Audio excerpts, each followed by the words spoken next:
January 3rd, 2023. It is a new year. It is a new edition of the Wrestling Inc. podcast.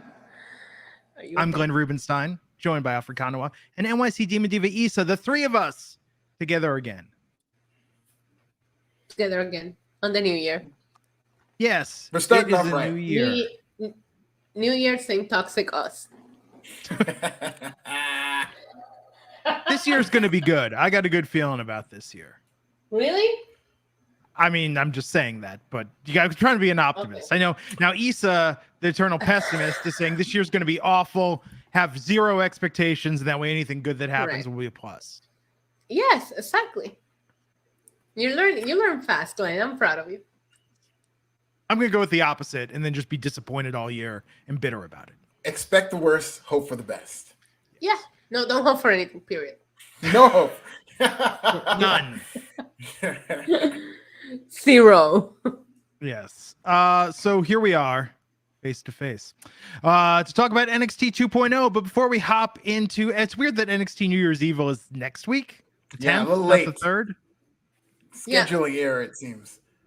Yeah, a little strange. Maybe HBK just has a calendar and he's trying to recycle a calendar and it doesn't start till next week. So maybe he saw the 10 as a first because he has vision problems. That could have happened. I could see that happening. Yeah. Okay, so before we dive into NXT 2.0, we're gonna get canceled.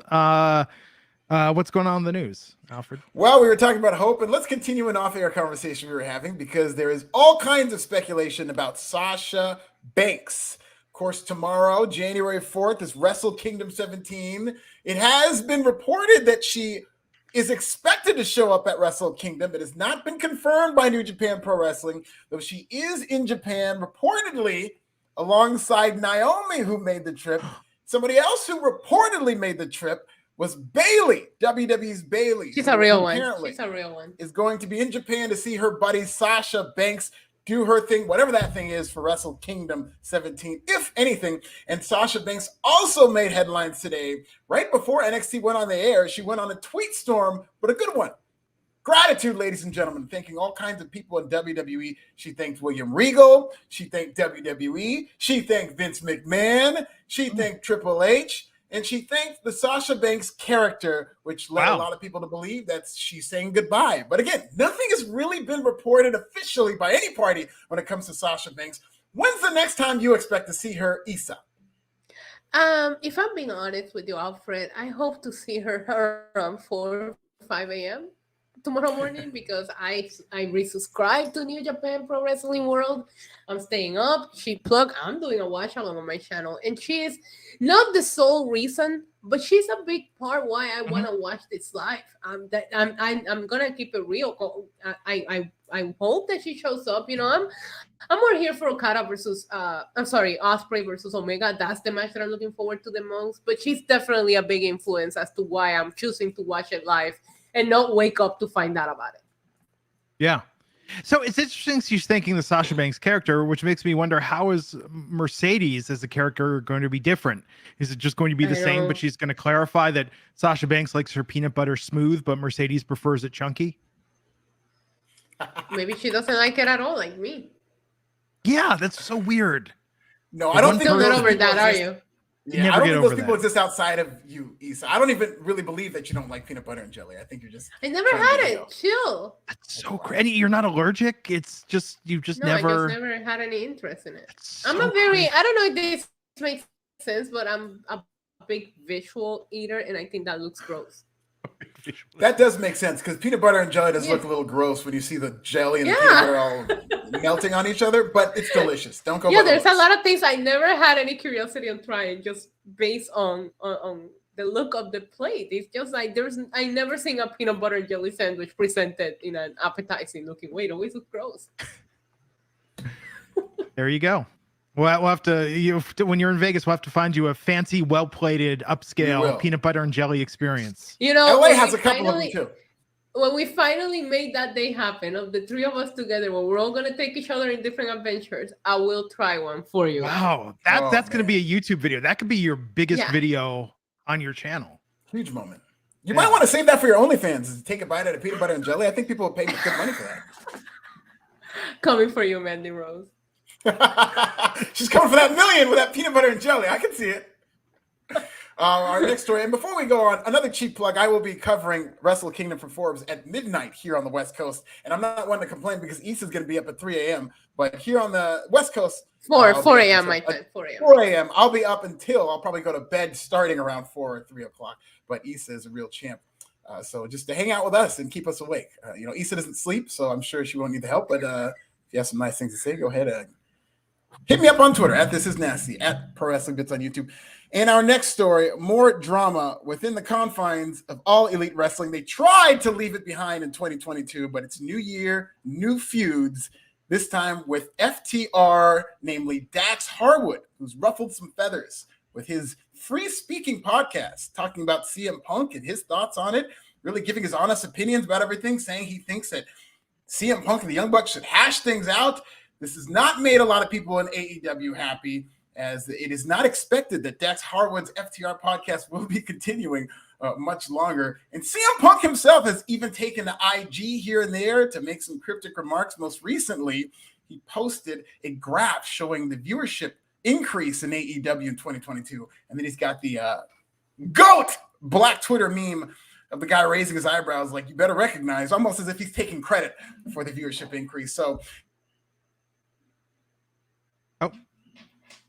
Alfred's muted. Can't hear you. Alfred's talking to himself. Yes. But I will say, Alfred, how's your audio? Hello, can you hear me? now? Gotcha. Alfred, I would say, maybe I'll have to talk to the fine people at Hive, see if Twitter can do this. For the visually impaired, I would like you to record voiceovers describing what's happening in meme GIFs and images. I should give them all their own name too. I'll charge double for that. Absolutely. But CM Punk, there's a lot of drama. FTR's caused a lot of drama. CM Punk drama, yeah. I mean, literally, if you search drama in the dictionary, I believe there's a picture of CM Punk next to it. So, of course. Yes. Right under the word drama queen, too. Calvin R. Alexander, $2 saying AEW wrestlers and fans are so sensitive. That is 100% tell us true, how you really feel. They're passionate. They're very passionate. That is I mean, fickle. Oh my God, you heard that? Was that thunder or someone like rattling? It was a thunder. Oh my goodness. I'm gonna die. I love that. I mean, look, Matt Hardy successfully does a podcast without issue. I think. I hope Dax keeps the podcast going. I got some ads coming up on that thing. So. You better. I hope you had a those ads, my guy. No, I mean, look at the success. I mean, this is public. I mean, Matt Kuhn was posting about this today. Huge success. Very successful podcast. Not a sound effect. I'm really dying over here, okay? It's like pouring outside. I hope you stay with us, Issa. I hope you stay alive because that sounded brutal. Yeah, I always expect the worst, which is why I said I'm dying. I'm going to die. So, okay. CM Punk, drama. Great. I haven't listened to this podcast and I don't plan on it. Wow. I haven't heard it either. Glenn. I don't have time. Yeah, it's funny. I work in the podcast industry. I don't really listen to podcasts. That's what happens when you start podcasting. Yeah, when you start stop listening to podcasts. Because I was looking at this year and I was like, already with the number of podcasts, we got the Yellow Jackets podcast starting back up. I'm like, I'm going to be doing a podcast today, starting in March. So it's going to be pretty nuts. Yes, but I haven't listened to it either. I've heard so much about it that I might go listen to the clips that seem to be getting the most attention. But it just seems that Dax Harwood, I think he was well intended. I think he was trying to do a kumbaya type thing, but I just think there's so much toxicity that all he did is drum up more bad feelings within that sensitive locker room. Yeah. Well, we shall see. CM Punk, beloved figure in the locker room. Another what podcast. What if CM Punk's at the New Japan show tonight? Ooh, I highly doubt it, but I'm here for it. I want as much. If it keeps me awake, listen, I'll be up well into the early hours of the morning. So if it keeps me awake, I'm here for it. Coffee will keep you awake, not CM Punk. He says that the rain that I'm hearing. Yes, I'm dying. I'm like, why is it sounding like someone's taking a shower? Calvin Alexander, $5. We had thunderstorms and tornado warnings here in Georgia. Everybody stay safe. The weather is no joke. Look at that game of one-upsmanship. I give it about 20 minutes, and that's being generous before I lose my power. So if you guys lose me, it's just me dying. That's all. Oh, Sheed Black Buck 99 saying Happy New Year. Nothing wrong with liking CM Punk. No, I think if he did show up at Wrestle Kingdom tonight, I do think there will be some Kenny Omega fans and Sasha fans that are really irked by him trying to steal the moment. So, and Kenny Omega and Sasha Banks themselves, I think, would be irked at the moment being stolen. Yeah, that'd be pretty bad. Especially Kenny Omega. Yeah, don't let this be one of those funny things I say that ends up being true. What if Larry shows up? No, Larry's the real MVP. Yeah. And Justine, I hope you feel better soon. Yeah, Justine tested positive today for COVID. Yeah, it's definitely not going away. So what else do we have in the news? Well, another podcast that I'm sure you guys aren't listening to, Jeff Jarrett's My World podcast. Shout out to Jeff Jarrett. He does follow me on Twitter because he is a man of taste, but he does not seem to have taken very kindly to Max Caster's recent diss track on Jeff Jarrett and Jay Lethal. He went scorched earth on Max Caster. I will admit, I haven't been a big fan of his babyface raps, but this was the old Max Caster in terms of how messy he got, talking about stealing Kurt Angle's wife and this, that, and the third. I had heard behind the scenes that Jeff Jarrett was upset about this rap legit, and I don't know whether it's him furthering a storyline or maybe even a little bit of both, but he did say, you don't mess with a man's money, you don't mess with a man's family. He said this on his podcast about Max Caster. Kurt Angle even weighed in, seemingly peeved about his ex-wife being brought for a storyline. Oh, they're trying to silence Alfred. AEW, Tony Khan. Tony Khan's got the mute button override. Just trying to. The weather is trying to silence me. Tony Khan is trying to silence Alfred. Glenn is okay because. Yes, this is the powers that be. If I get silenced, it's the powers that be. The Romanian government coming after me. If I disappear, it's not the weather and it's not Tony Khan. It is the Romanian government, ladies and gentlemen. That's just coming after me. But as I was saying, Jeff Jarrett, not very happy. I will be right back. This is so going on. Oh, see, they got her too. Wasn't Double J soliciting bars from people for like a Max Caster rebuttal as a ghostwriter? Yeah, I thought I saw something that he was asking for bars from people. I think I did see that. Yeah. Yes, he doesn't want to roast. He doesn't want to go there on wax. It's just that this has been a week of receipts. You know, we did see Roman Reigns give Kevin Owens a receipt, and that's in the company that does have authority. This is AEW, where there's no leadership whatsoever, and they can do whatever they want. So I would expect receipts tomorrow night on Dynamite. The problem is he's going to deliver it in a, like, my name's Barney Rubble, and I'm here to say I love Fruity Pebbles in a major way. Like, you could give him like the most fire bars, but it's going to just be terrible. They did have a diss track against the Acclaimed, and it was one of the worst songs I've ever heard of. What you should do, you know what would actually get people buzzing? You should enlist Top Dollar for some cross promotion. That would actually be like, I don't know what the end game is of that, but that would be phenomenal. I would love to see the Acclaimed get into it with Hit Row. Hey, the connection. If Jeff Jarrett wants a ghostwriter, Top Dollar is one hell of a writer, and there is a connection there with Jeff Jarrett and WWE. Yeah, he was just there. Well, Jeff Jarrett's no stranger to lip syncing, so think about it. Kelvin saying Karen Jarrett with the Twitter run-in. It's just it's crazy, man. But yeah, it's probably a work. I mean, look, Jeff Jarrett knows what's good for business. That should be the next gimmick, by the way, is Jeff Jarrett lip syncing to like hip hop, where it's clearly not him, but he just goes along with it. Please. That would be incredible. It's like someone that sounds like DMX or Ja Rule. Yeah. Get Sticky Fingers from Onyx to be like the ghost voice of Jeff Jarrett. Tekashi 6ix9ine. Somebody with a deep voice. Yeah, somebody doing the like clear my throat style of rap. It'd be great. Man. Okay, what else we got? Well, Issa, before we move on, what are your thoughts? Do you think that Jeff Jarrett and the Acclaim, do you think it's going to get physical? Do you think it's going to turn into a shoot? I don't know. I don't care. She's being submerged in too much weather to care about Jeff Jarrett these days. No, it's not that. It's just like it's a rap, I guess. Maybe they're not clearing it by each other. I'm with you in the sense that I think that Max Caster hasn't been as cool in his baby face, but this was messy. It was, but it feels like it should have been clear. If not, then talk it out. This is how CM Punk and Hangman Adam Page started, and look where that ended. So let's just nip it on the butt real quick. I agree. That's my thing on this, is that it's one thing to be like, oh, they're probably just working. It's probably not going to turn into anything. We saw way too many circumstances go from work to shoot within AEW for me to just like brush this away and think that nothing's going to happen tomorrow. I expect a legitimate receipt. Like, I expect Jeff Jarrett to get physical in some type of way, you know, in the confines like of the wrestling. receipt that Roman Reigns gave Kevin Owens. Exactly. Yes. And I was talking about that when you went off the air.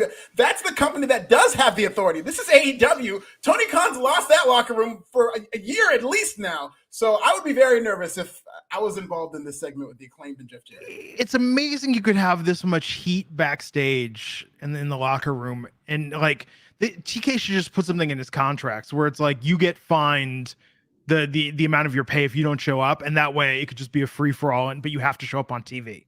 You have to like advance this with cameras. I mean, why not? Like, people love this about reality television. It's crazy that wrestling, of all things, can't tap into reality in the storylines effectively. Yeah, I agree.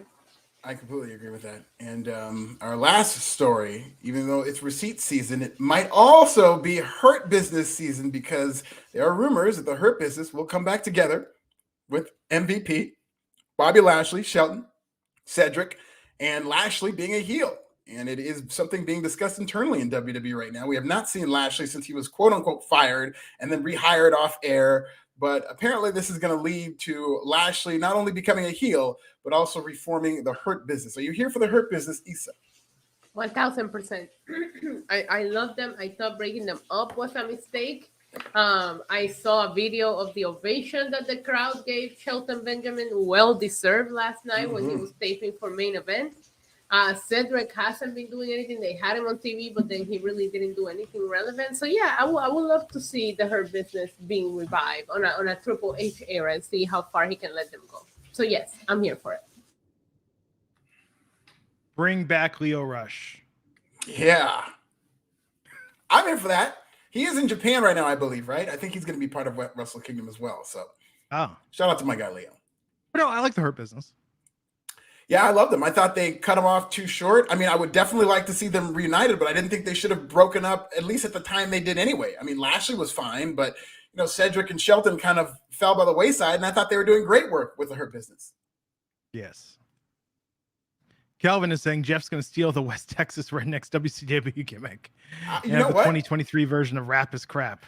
I didn't even make that connection, but Calvin's absolutely right. That's where he needs to go. Don't make a rap diss track, Jeff. Make a country song. I Hate Rap 2023. Let's see how that goes. It's always so cringy. It's always, I mean, yeah. I mean, why not? I love January 6th. Like, you could really remix this thing to, you know. When I say let's go, you say Brandon. Let's go, Brandon. Let's go, Brandon.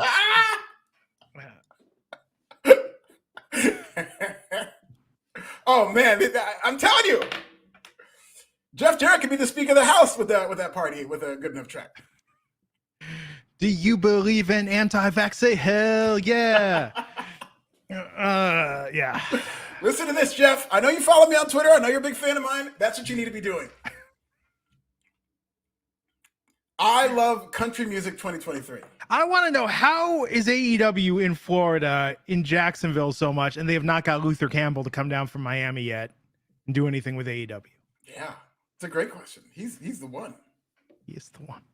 Are they saving it? Well, they've been to Miami a couple of times, so that's no excuse. What's Uncle Luke up to? I follow Uncle Luke. Uncle Luke is always having a Twitter Spaces about something. Oh, I've heard a couple of them. I can't remember the last one. He just lives on Twitter Spaces. Yeah. I don't know. Oh no. Okay, so what else? What else is up? That's it. That is your news. That's all the news? That's that everything? Is all the news. I feel like we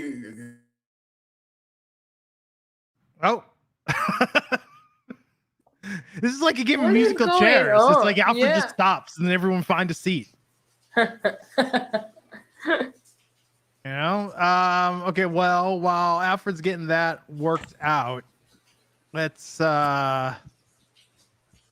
roll with this. Issa, how was your New Year's Eve? It was quiet. I spent it with the dog. He gets afraid of fireworks, and the fireworks here are very crazy and they go on until like 6 a.m. So we just kind of like, wow, we just kind of just stayed. Well, how was yours? Good. We had that nice surprise of that Menudo reunion live stream that we were both watching. I know. I was watching it when you texted it to me, and it was so funny. The perspiration and the fact that you were more aware of what the humidity was in Puerto Rico than I was. And then when you were like, it's 80% humidity, I was like, no, it's not. So I went to look and it said 85, and I was like, oh crap. Yeah. My wife and I loved our trip to Puerto Rico, but it was at the end of a cruise and it was in December, and we were just tired, and it was so just moist outside that we didn't want to do anything. So we keep trying to figure out, like, when are we going to go back to Puerto Rico? And we're like, what's a good time of year when it's kind of cool? And there is none. No. Like, there's no time of year where I will not be sweating my ass off. You guys should come back. I will give you a tour. I know. Like, let's do it. I was watching Gordon Ramsay Uncharted on Disney Plus, and there's an episode where he goes to Draco Rosa's coffee plantation. And we ordered some of that coffee. It arrived today. It's very good. But yeah, we really want to go back, but it's so humid there. My mic is back working. I believe it was a wire problem. I don't think it was a mic problem. It was something with my wire. So you weren't being silenced? I probably was being silenced, but if it's not the Illuminati, then it's a technical problem. Okay. Yes. Okay, so let's dive into NXT before I start recapping the movie Lambada. Which somebody said stop using the word moist, Glenn. Oh, Lambada. Actually, Salsa was a very moist movie. Lambada. Not that moist. So NXT tonight started off with Carmelo Hayes versus Apollo Crews. Carmelo getting the win. Alfred, what'd you think of this? I thought it was a very, very good opener. It was another match where I just felt like not Apollo Crews. Well, both of them are ready for the main roster, but I just felt like Carmelo Hayes feels like a 50-year senior in NXT. And this felt like his final exam against a guy like Apollo Crews, who's the most experienced guy down there. Fit right in. They had a great match. I don't think anybody carried anybody in this match. It was just two pros having a good match, and I loved it. Nice opener for the start of 2023. Issa, what'd you think of this? I love this match. I thought it was excellent. The in-ring. I really want to see Apollo Crews get more wins in NXT because he's putting on bangers. All of his matches I seem to enjoy, but he just ends up taking the L. So I'm not sure that going back down to NXT has done much for him, but the match itself, a lot of fun. I feel like Carmelo Hayes is so main roster ready at this point. Like, what are we doing here? Yeah. Yes, and I completely agree with you, Sergio. The Matrix will not silence me. Sergio knows. We'll see. When we went right from this to Trick Williams versus Axiom, with Axiom getting the win. I love Trick's new gear. I'll say that. Yeah, it looked good. Me too. I like Trick, respectfully. He's great. Trick, I know he lost, but it's just kind of like a 50-50 type thing where Axiom got the win. And no, actually both. Yeah. The heel won the first match and then Axiom won this match. So I guess they're going to set up a tag match down the line, maybe next week. Axiom looked like a badass tonight. Axiom, he's very good in the ring. He's excellent. He's one of the best they have, really. It's a decent gimmick that is almost too cerebral for, like, a math gimmick is not going to get over with the average wrestling fan. Which isn't to say, and this isn't me saying like, oh, wrestling fans don't like math. His gimmick is trigonometry. Like, this isn't, square root of things. Like, this is advanced angles and geometry. If it was a course at Chase University, it would be over. And to me, it's the guy.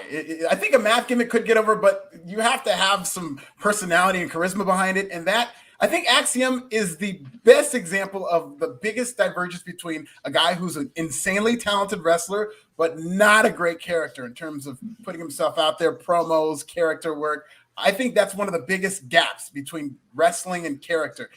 He's a great wrestler, but he really does need to work on that aspect if he wants this math gimmick to get over, because I don't even know what an Axiom is.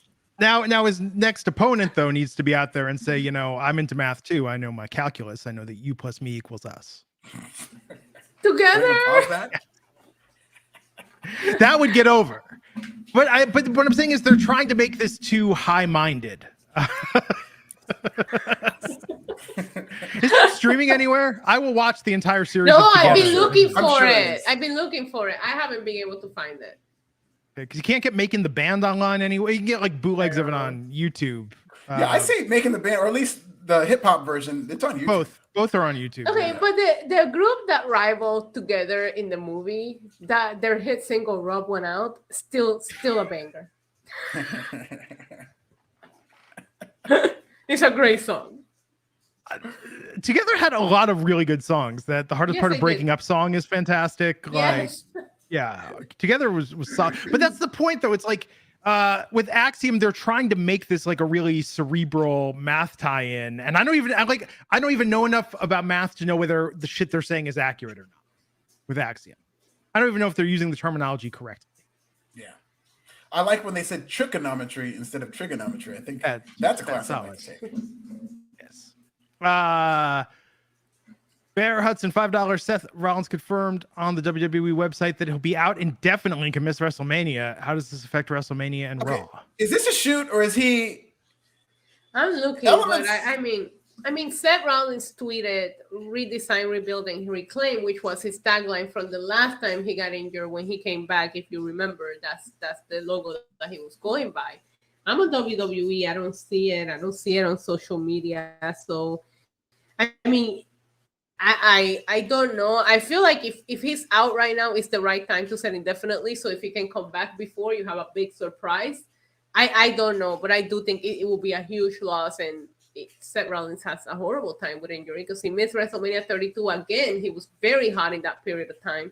And now for it happening when he's doing some of the best work in his career, it would be tragic if we lose him right now. AJ Styles has a broken ankle.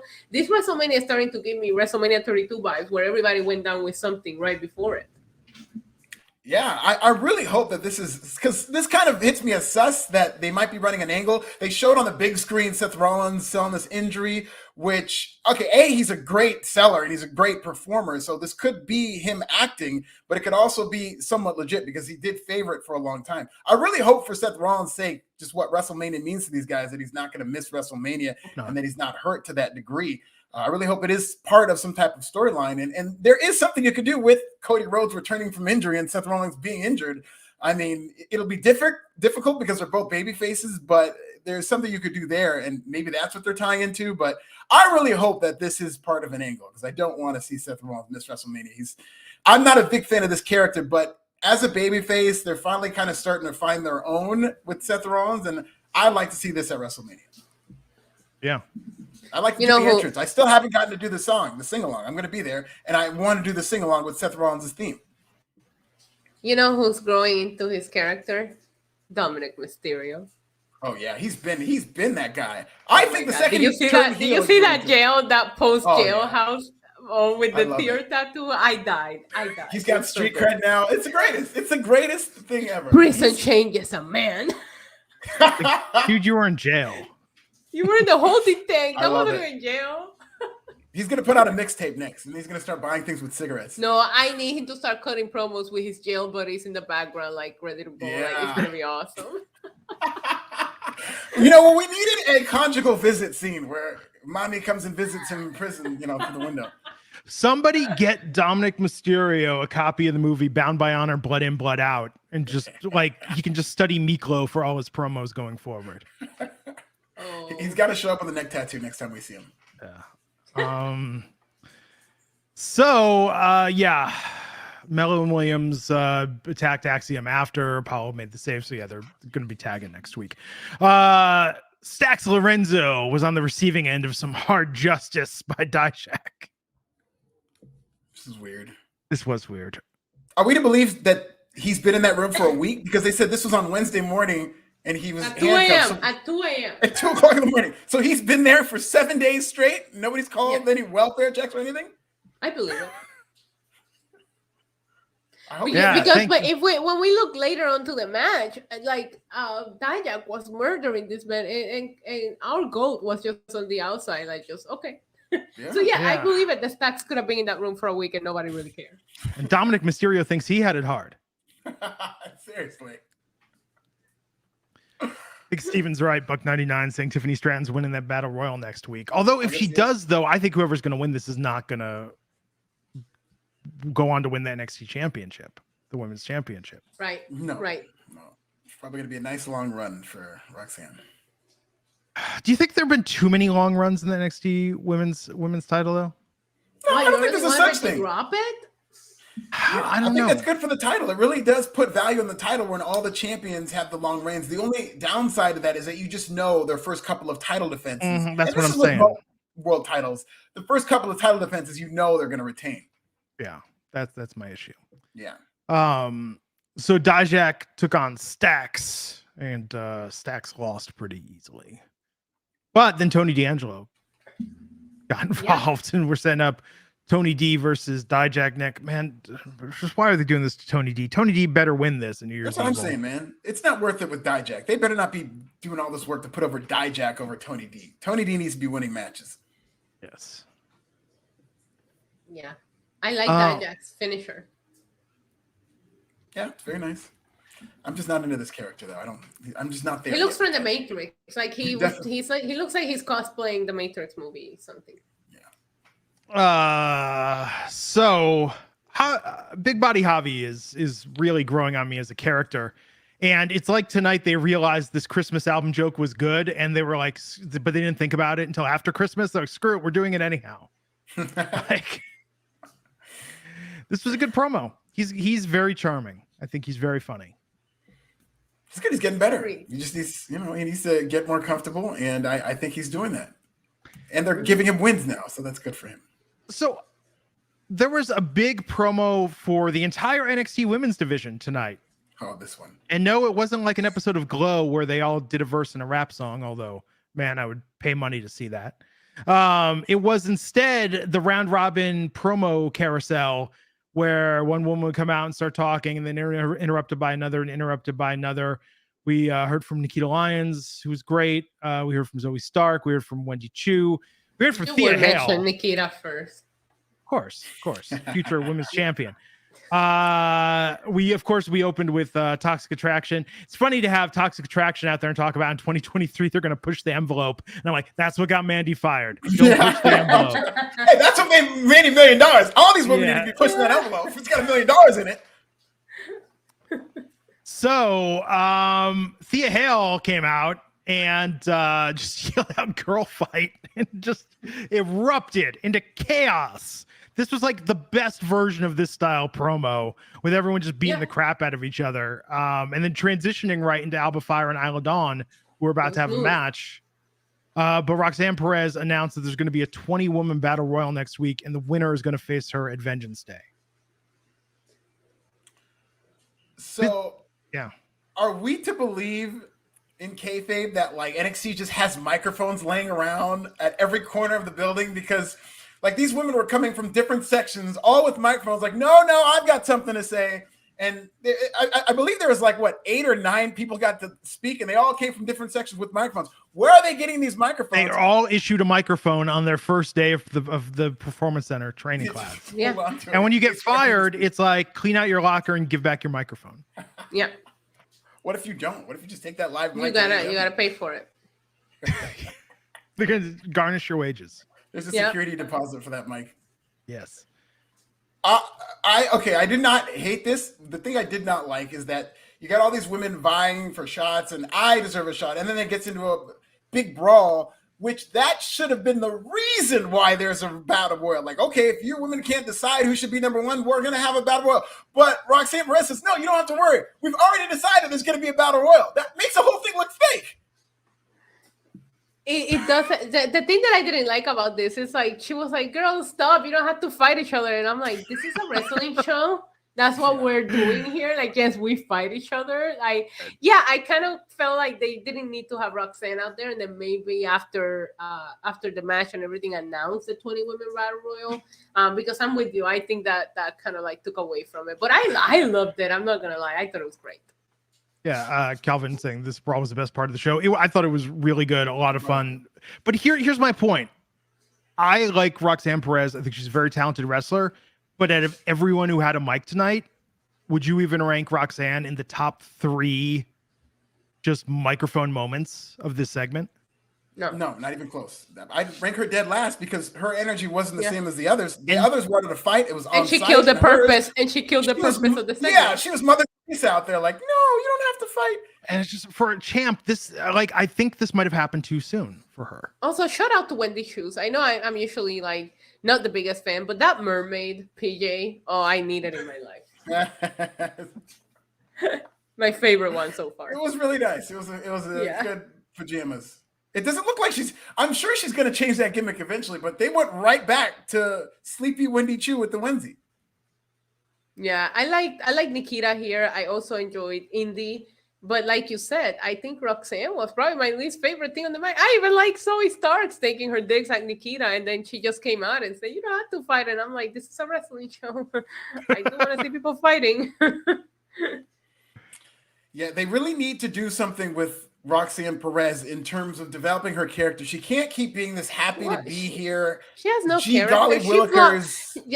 I told you there was no character here the second she blocked Cora, instead of just going back and forth. Yeah. Because, up against Cora and up against, you got to see the complement of all these different characters and talkers.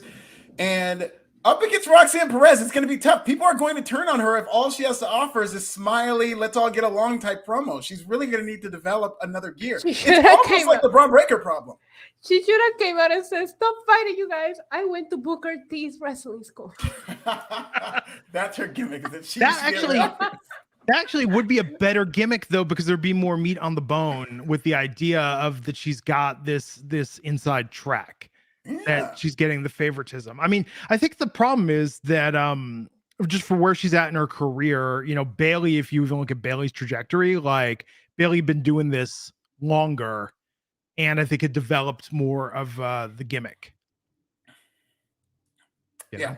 But Roxanne's great in the ring. I just think but it's also on the writers. They need to give her better material. And I know this was an abrupt decision to have her be champ, but yeah, I just don't feel like her character does not feel nearly as fleshed out as the other women on the roster.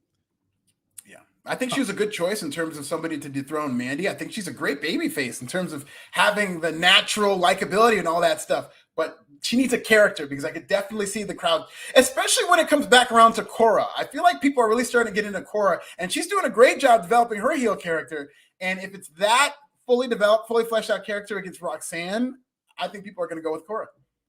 Yeah, let's see what happens. But this led to Alba Fire versus Isla Dawn in an Extreme Resolution match. Smooth, the way they transition right into this, I really enjoyed that.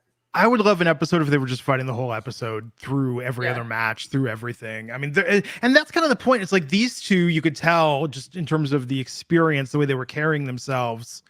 I mean, neither of them are my favorite woman in NXT, but I think both of them have that gravitas that they could easily be champion, but instead they're just going to keep kicking the shit out of each other for the foreseeable future. So was that with the table spot when she just missed the table completely?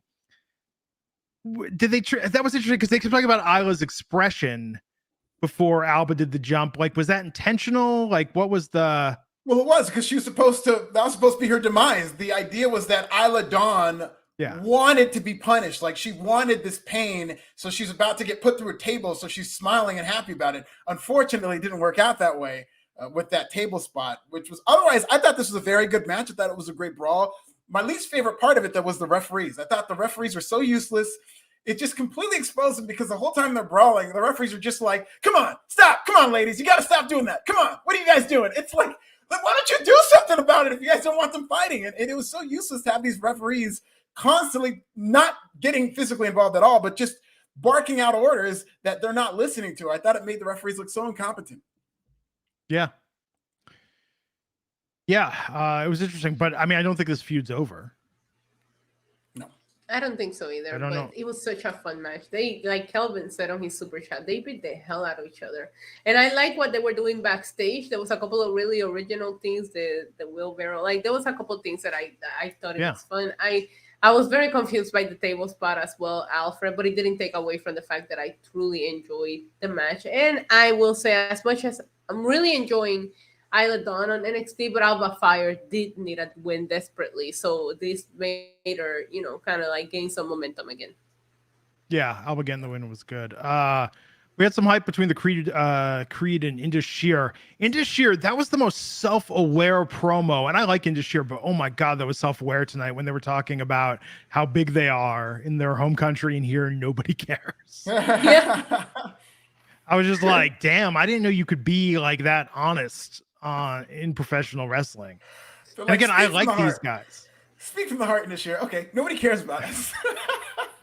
I mean, that was incredible. Like, I think if you're a fan of just the world of professional wrestling, I don't know how you watch that and not.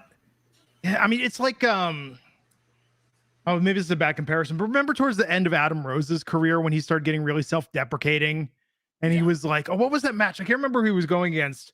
But he was explaining to his opponent, it was like, oh, all your friends are doing this, and here you are in main event wrestling me. How sad you must be for the turn your career has taken, that now I am your opponent in this feud. Was that Drew McIntyre with when he was with the? Oh, I don't remember, but yeah. But no, look, I mean, I think Indus Sher, this was a great promo tonight, and I hope they beat the crap out of Creed. Me too. I think Indus Sher is going to win this match, and I think Ivy now is going to turn heel. Okay. That'd be great. Well, Oro Mensah took on Javier Bernal, and as Kelvin points out, he's a big body believer. Yeah, Triple B. But Oro Mensah is in the club. That's his new gimmick. He won this match. Yeah. Shocker. I wasn't expecting that. Yeah, congratulations. It was a match. So it wasn't that bad. It was just, there hasn't been enough time to build heat between me. I do like both individuals, and I think eventually they'll be pretty big stars in NXT, but couldn't care less about their feud right now. That was my issue, and I spoke about it, that I feel like after the Isla Dawn, the show lost me match, and it was because it was a match. I don't care about either one of these guys. I do care about bad slot. Javi a little bit more of the backstage stuff that he's doing. When I see him in the ring, I'm like, okay, fun match. But did I care about the outcome or either one of the opponents? I didn't. Right. Man, Javi doesn't have a shirt in WWE shop, and I was hoping that he did, because I'd buy a shirt that said "I'm a big body believer." Oh yeah, you can have BBC shirts. There's a lot you could do with big body Javi shirts. Get that merch out. So Brooks and Dunn were backstage. I wear BBC shirts anyway, just to let people know. Let people know what, Alfred. That I like BBC shirts. What else would I be letting them know? Right. So you guys are getting me kicked out of this podcast. So, Brooks and Dunn were backstage with Fallon. Brooks's hair has gotten worse over there. Just give that man a haircut. Yes, it's needed desperately. Do you think he's doing it on purpose though? Like, yes, part of his gimmick? He knows it angers me. Yeah, and the rest of the NXT fans. But Kiana James walked in and doesn't want to fight, and she was just there to tell Brooks to text her. Yeah, she looked different. Yeah, she noticed it. Like, where? Oh, you know why? Because she wasn't on. This wasn't business hours. Yeah, she can't buy the farm anymore. That makes sense. Yeah. This is after hours, Kiana James. Yeah. Do you think we're gonna get a reference in the episode about Brooks' V card? Is he gonna lose it or not? Like, are we gonna get talk? Are we gonna find out? I hope so. His first time. Like, I need to know if they're getting it on or not. That's the thing. They spent every week telling us he was a virgin back when women weren't interested in him. Now needs to be the time that they ramp that up. Right. Thank you. Well, okay, here's how you save this. What if he becomes a kept man to Kiana? And Kiana James is like, I am a busy career woman. I do not have time to date, but I have needs. And yeah, they could really go someplace with this that might be a good story angle. Yeah, let's go. Yeah, but he's gonna fall in love, and then it's gonna be a mess. Yes, and she'll be like, "This is just a business arrangement." Yeah, and then he's not gonna get it, and then restraining orders and court cases. I mean, trust me, I know. Oh man, really? Do tell. Because it is weird, and I'm saying this. I mean, I like Kiana James. I think her gimmick is very throwback. But I'm saying this because, as Alfred pointed out, like with Brooks, yeah, they did a straight up like he's a virgin story angle. So it seems like if they're going to keep the continuity going, how do you make that interesting? 100%. That should be this. That should be what this is centered around: is him finally losing it. She should pay for his virginity. Like she didn't get the farm, so now she can buy off his virginity. That should be a match stipulation. I believe that's called human trafficking. Well,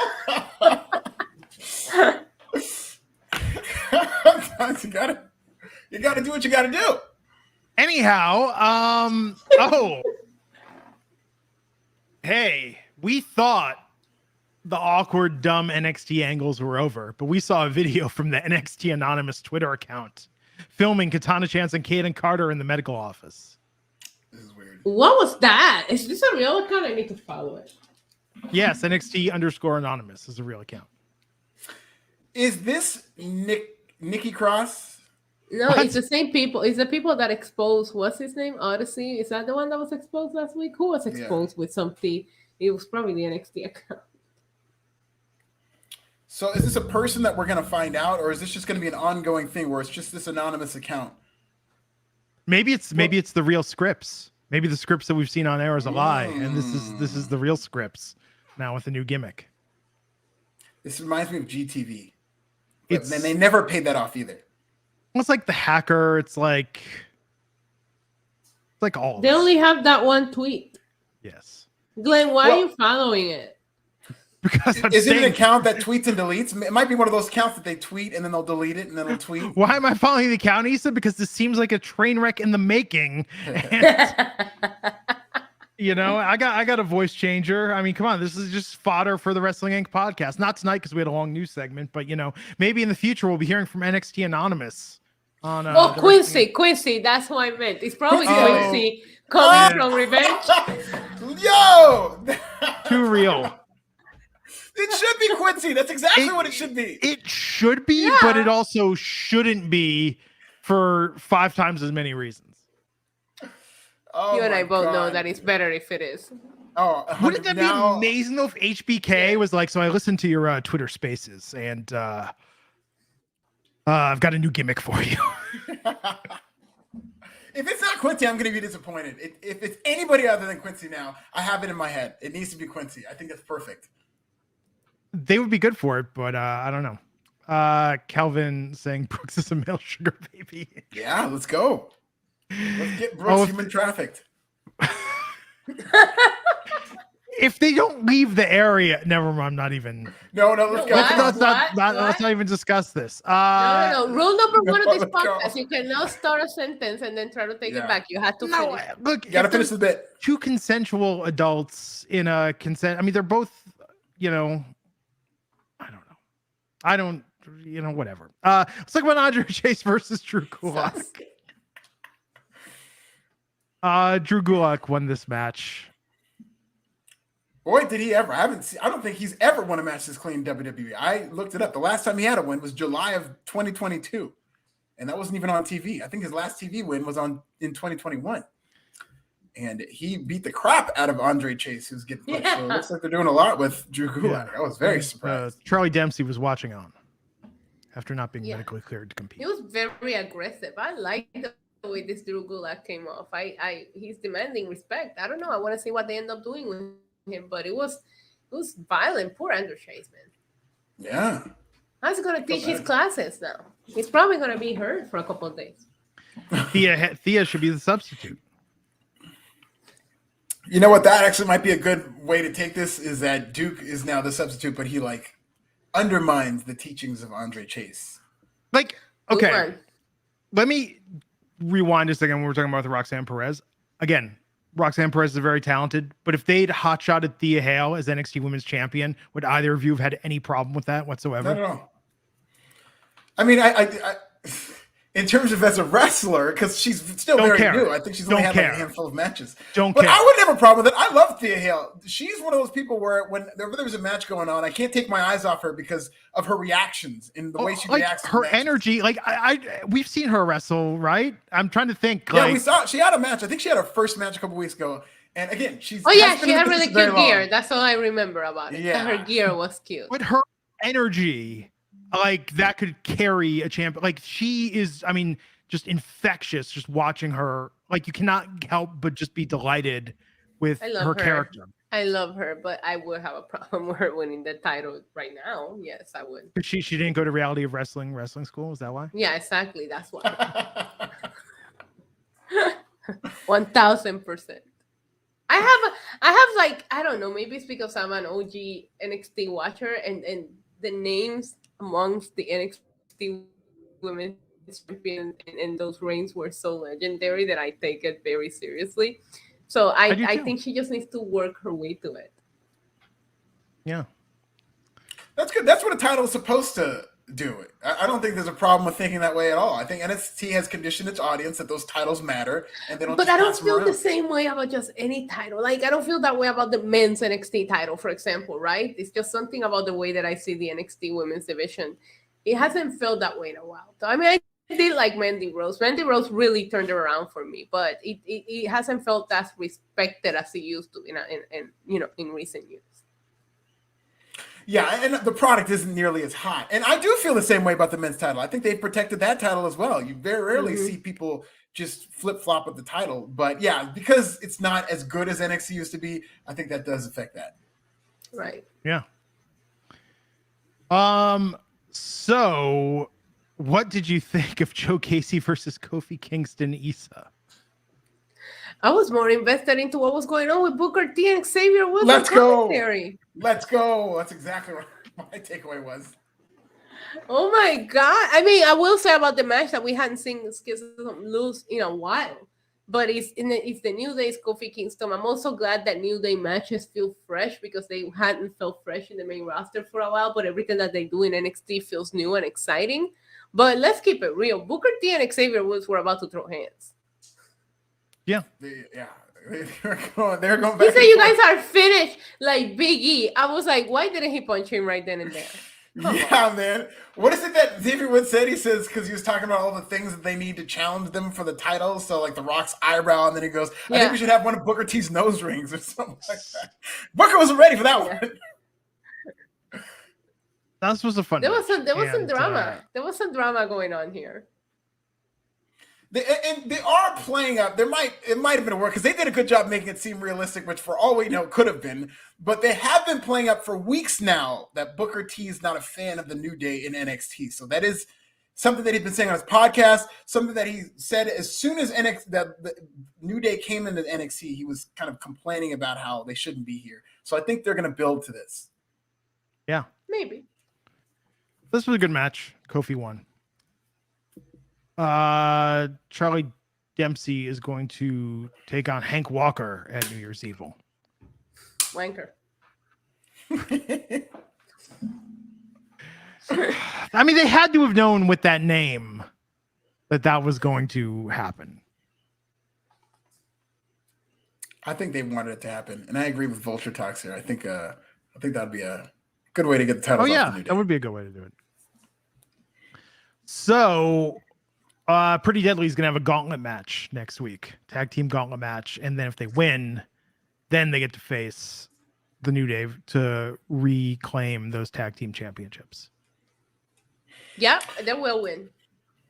That's interesting because Pretty Deadly feels like the baby faces in these feuds, even though it's a New Day. And I think they think the New Day can do no wrong. Like the New Day's making them jump through all these hoops. They don't want to face them. And now Pretty Deadly, the heels, are going to have to go through 3 tag teams before they get their shot. Very backwards. Yeah. Agreed. Calvin saying the banter between Woods and Booker was fire. Yeah. I loved it. But yeah, I like the idea of Booker interfering. You know what's funny? I don't even know who won that match. I forgot that Kofi won it because I was listening to the commentary so much. So the main event segment tonight with the overrun was Grayson Waller hosting Braun Breaker on the Grayson Waller effect. Yes. If this was boring because Braun Breaker is boring.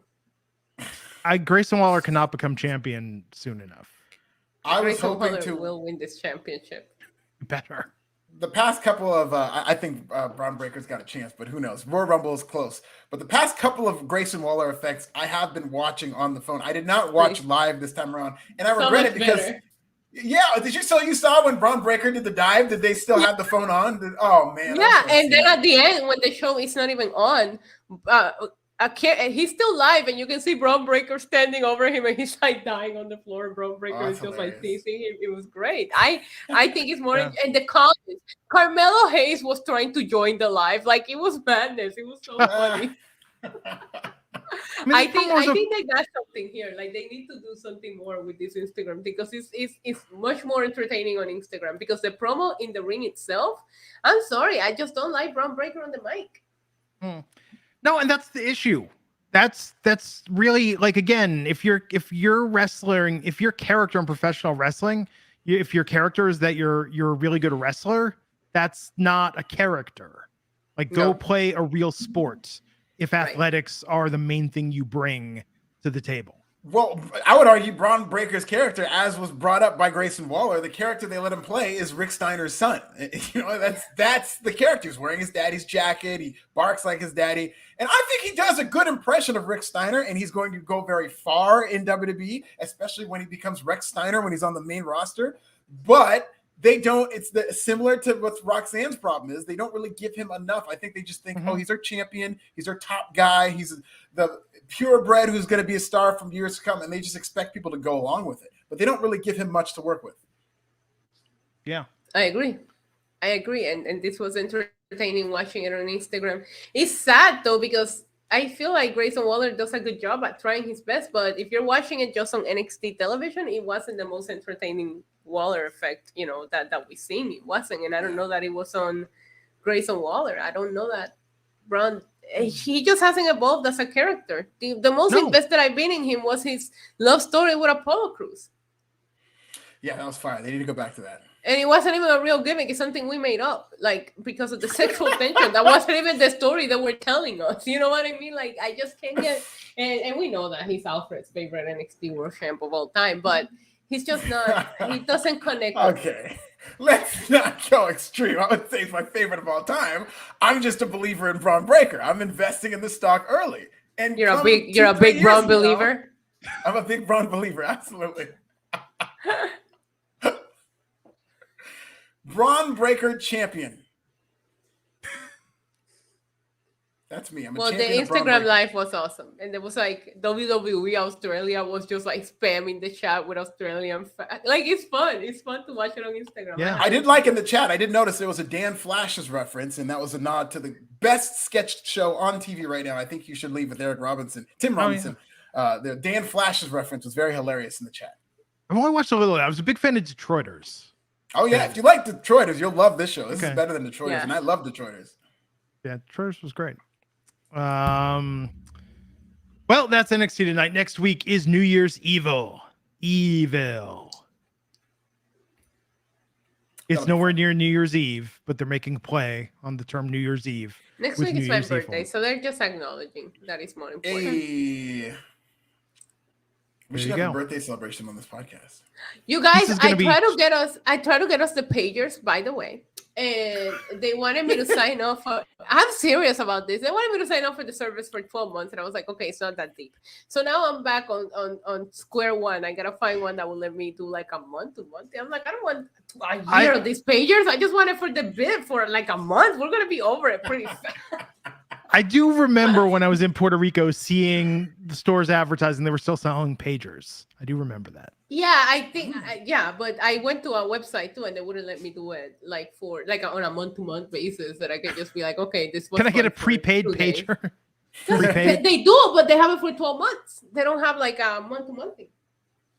Man, I'm gonna have to go to Old San Juan now that you mentioned that. I might have better luck just buying whatever they were trying to sell you. It probably wasn't really a pager, but I'll figure it out. Calvin, $5 super chat saying Braun is a stud. Issa's just hating. She's a heel after all. Talk to him, Kelvin. Kelvin knows. Braun Breaker will win the Royal Rumble this year. No, I'm just kidding. Sergio saying he's going to Vegas Thursday to Sunday for the Raiders game. Any place to check out?